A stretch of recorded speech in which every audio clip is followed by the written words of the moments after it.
The White House is revisiting its Afghanistan policy at a time of shifting geopolitics in the region. China, with its growing military and economic power, is expanding its influence across South Asia.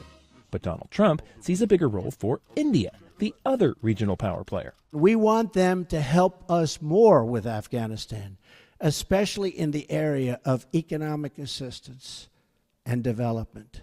It's a risky proposal, one that India's longtime rival Pakistan views as a threat. We don't foresee any political or military role for India in Afghanistan. I think it'll just complicate the situation and it'll not resolve anything. But India is cautiously moving forward, agreeing earlier this month to provide more assistance to the Afghan defense forces.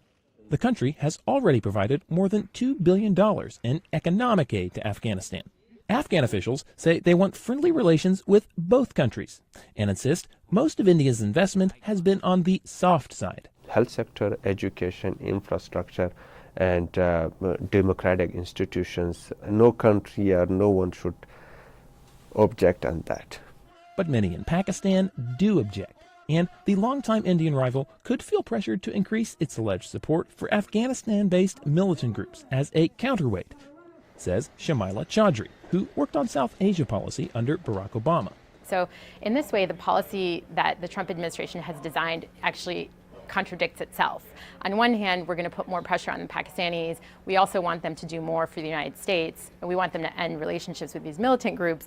And then on the other hand, we want the Indians to do more in Afghanistan, which will trigger the Pakistanis. For Mattis, the tricky regional balancing act is made only more complicated by China. China and India recently agreed to de-escalate tensions in their long-running border dispute. Beijing has also frowned at Washington's quickly growing defense ties with New Delhi, which are expected to further expand during Mattis's trip. Bill Gallo, VOA News, Washington.